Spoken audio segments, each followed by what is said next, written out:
Assalamualaikum warahmatullahi wabarakatuh. Di sini pertama-tama sebelumnya perkenalkan, nama saya Dimas Adi beserta seluruh anggota kelompok UAS Web Praktikum yang beranggotakan Nabila Najwa Zahro, Nadia Tria Al Mukofa, Ahmad Faiz Habibillah, dan Yasmin Winda Masruro. Di sini kami membuat website sistem e-learning dan manajemen kursus online. Adapun pembahasan yang akan kita presentasikan sekarang adalah yang pertama aktor sistem, yang kedua kebutuhan fungsional, yang ketiga kebutuhan non fungsional, dan yang terakhir flowchart system. Yang pertama untuk aktor sistem di e-learning kursus online, yaitu ada 3 user aktor.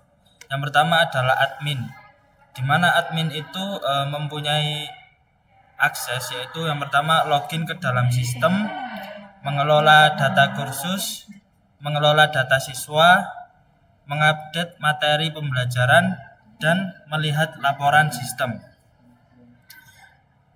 Aktor sistem yang kedua adalah siswa. Siswa mempunyai hak akses, yang pertama adalah login ke dalam sistem, melihat daftar kursus, mengakses materi pembelajaran, dan yang terakhir melihat progres belajar. Untuk aktor yang ketiga adalah tutor. Tutor memiliki hak akses. Yang pertama adalah mengunggah materi pembelajaran, yang kedua mengupdate materi, dan yang terakhir adalah melihat data peserta kursus. Baik, sekarang kita masuk ke bagian kebutuhan fungsional. Di sini saya akan menjelaskan fitur-fitur apa saja yang sudah berhasil kami bangun di dalam web Learn Home. Yang pertama, ada sistem autentikasi, yaitu login dan logout. Di halaman awal, pengguna harus memasukkan username dan password mereka secara manual. Sistem murni melakukan verifikasi ke database. Jadi kalau akunnya belum terdaftar, otomatis gak bakal bisa masuk. Begitu berhasil masuk, sistem langsung tahu dia ini login sebagai siapa, lalu otomatis dioper ke halaman dashboardnya masing-masing. Kalau sudah selesai, tinggal klik tombol logout di sidebar untuk keluar dengan aman. Kedua, panel dashboard utama. Begitu berhasil login, pengguna bakal disambut sama halaman dashboard. Di sini fungsinya sebagai pusat informasi ringkas, jadi kita bisa langsung lihat statistik real time kayak total kursus yang ada, jumlah kursus berjalan, total siswa, sampai jumlah materi yang tersedia. Kemudian ketiga, manajemen kursus CRUD oleh admin. Nah, khusus untuk admin, mereka punya akses penuh buat mengelola kursus. Admin bisa bikin kursus baru lewat formulir pop-up, tinggal isi nama, deskripsi, harga, dan levelnya. Selain itu, admin juga bisa melihat daftar kursus, mengedit infonya kalau ada yang salah, atau menghapusnya jika sudah tidak dipakai lagi. Kemudian keempat, manajemen materi dan siswa. Bukan cuma kursus, admin dan tutor juga punya halaman khusus buat mengelola konten atau materi pembelajaran. Ditambah lagi ada menu tabel dan siswa untuk memantau siapa saja yang sudah terdaftar di sistem kami. Kemudian kelima, pelacakan progres belajar siswa. Terakhir, ini fitur dari sisi siswa. Siswa yang punya menu kursus saya untuk melihat kelas yang mereka ikuti. Kerennya di sini ada indikator visual berbentuk progress bar. Jadi siswa bisa tahu sejauh mana perkembangan belajar mereka. Misalnya sudah selesai 45% atau berapa persen. Kemudian selanjutnya yaitu kebutuhan non fungsional. Yang pertama yaitu aspek kinerja atau performance. Kami memastikan web Learn Home ini cepat diakses. Rata-rata waktu respons sistem saat kita klik kurang lebih dari 3 detik saat memproses data. Kemudian aspek keamanan atau security. Untuk keamanan data, semua akun diproteksi lewat password. Selain itu, kami juga pasang pembatas hak akses yang ketat. Artinya, siswa nggak bakal bisa nembak link URL atau masuk ke halaman admin secara ilegal. Kemudian aspek kemudahan atau usability. Dari segi tampilan, kami sengaja bikin desain UI yang bersih, minimalis, dan modern. Penempatan menu di sidebar juga dibuat sangat user friendly, jadi orang pun nggak bakal bingung pas pertama kali pakai. Kemudian aspek kompatibilitas, web ini sudah kami uji dan berjalan sangat stabil dipakai browser populer kayak Google Chrome atau Microsoft Edge. Kemudian aspek keandalan atau reliability. Terakhir, soal keandalan, semua data operasi tersimpan dengan aman di database MySQL. Kemudian, sistem itu dipastikan berjalan konsisten tanpa error yang terus mengganggu kenyamanan pengguna. Selanjutnya akan dijelaskan oleh teman saya.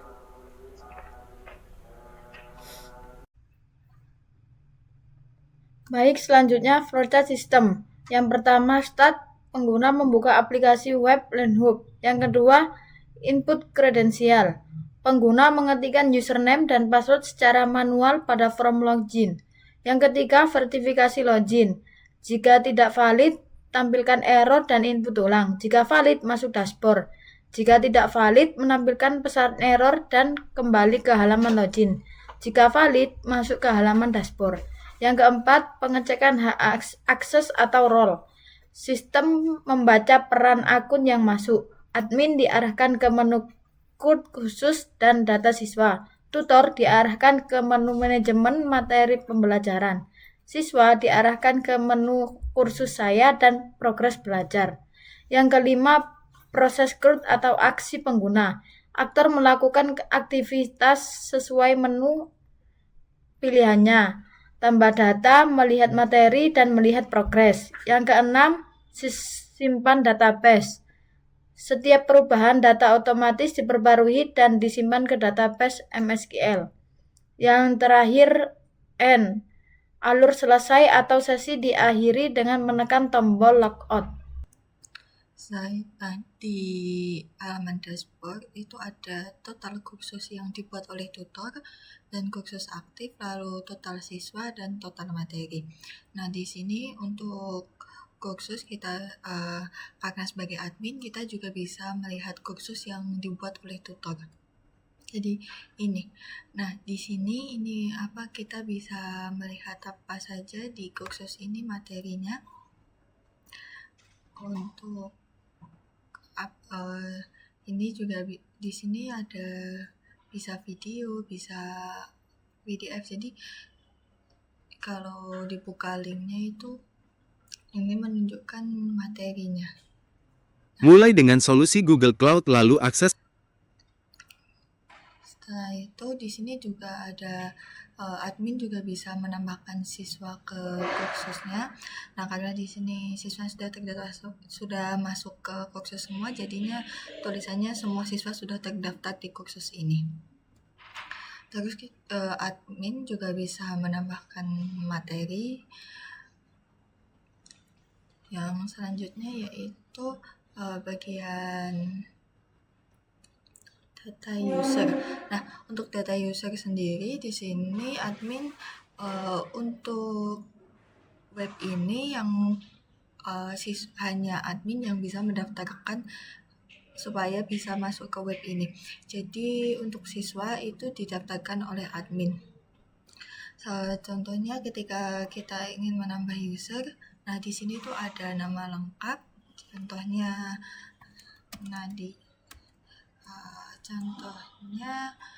Diva, di sini emailnya diva@gmail.com. Nah, di sini bisa kita pilih perannya itu sebagai siswa atau tutor atau admin. Di sini saya mencontohkan sebagai siswa. Untuk statusnya aktif.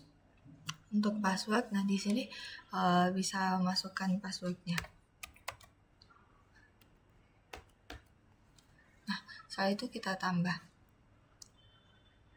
Nah, di sini muncul Diva sebagai siswa aktif dan bergabung pada 8 Juni. Mungkin untuk bagian admin itu saja. Untuk yang selanjutnya akan dilanjutkan oleh teman saya. Terima kasih. Oke, untuk yang pertama saya akan mendemonstrasikan yang tutor dulu. Oke, untuk halaman pertama yang bisa diakses oleh tutor, yang pertama yaitu dashboard ya, sudah pasti. Bisa melihat total kursus, kursus aktif, total siswa, total materi, kursus terbaru, walaupun kursus dari pentutor lain, tapi kita bisa lihat juga pentutor ini bisa pentutor dari akun ini juga bisa lihat uploadan atau kursus dari pentutor lain. Lalu bisa melihat kursus aktif, siswa aktif, materi terbaru. Lalu di halaman manajemen khusus, pentutor bisa menghapus, mengupdate atau melihat materi ya. Coba kita, pentutor juga bisa menambahkan kursus juga. Ini contohnya kan sudah ada 5 kursus, ada pemrograman web, ada pemrograman mobile dan lain-lain. Coba kita tambahkan kursus lagi ya. Oke.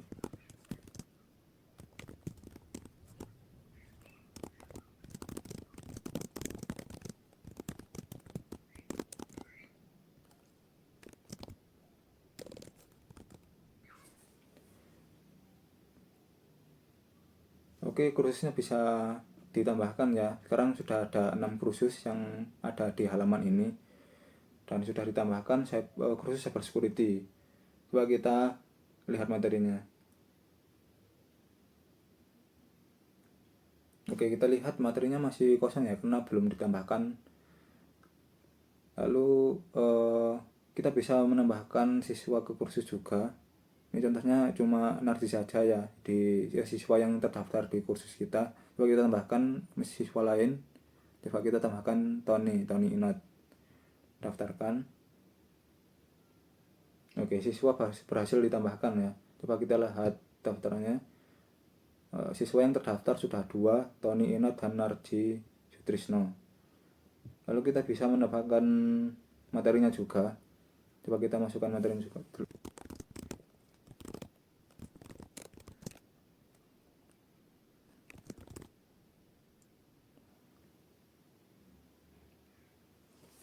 Nah, ini materinya sudah bisa ditambahkan ya, sudah tertambahkan tadi yang sudah kita masukkan.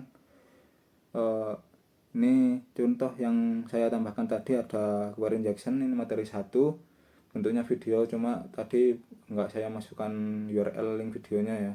Lalu kita juga bisa menghapus dan mengedit materinya.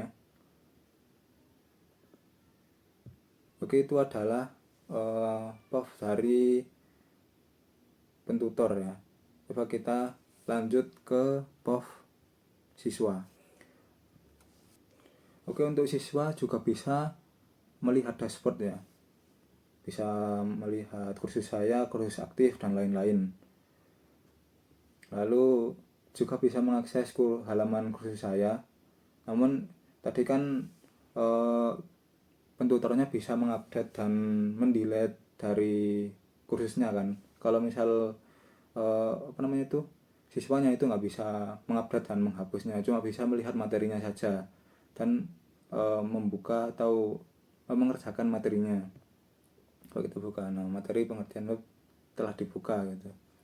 Oke, untuk halaman yang ketiga yang bisa dibuka adalah progres belajar. Ini adalah halaman di mana progres belajar kita dari kursus-kursus yang kita ikuti. Nah, contohnya ini adalah ada kursus pemrograman web. Nah, itu progres tugas yang kita kerjakan sudah 100%. Ini ada contoh dari kursus pemrograman mobile nih, belum kita kerjakan sama sekali, makanya progresnya masih 0%. Nah, dan itu adalah POV dari siswa. Oke, dan itulah POV dari ketiga jenis orang yang bisa mengakses web kami. Yang pertama itu adalah admin yang diterangkan oleh teman saya tadi. Yang kedua adalah pentutor. Yang ketiga adalah siswa. Oke, sekian. Kesimpulan. Yang pertama, sistem e-learning terintegrasi, LearnHub berhasil dibangun sebagai platform pembelajaran daring berbasis web yang efisien dan terstruktur. Yang kedua, hak akses multi-role. Sistem secara aman memisahkan hak akses untuk 3 aktor utama, admin, tutor, dan siswa, murni melalui verifikasi username dan password. Yang ketiga, fitur fungsional sesuai skenario. Seluruh fitur utama seperti autentikasi, statistik dashboard, kursus, manajemen materi, hingga pelacakan proses belajar siswa telah berfungsi dengan baik sesuai rancangan. Yang terakhir, kualitas non-fungsional terpenuhi. Aplikasi terbukti memenuhi standar kebutuhan interaksi yang cepat, aman, responsif di berbagai perangkat, serta handal dalam sinkronasi data ke database. Sekian presentasi dari kelompok kami, kurang lebihnya mohon maaf.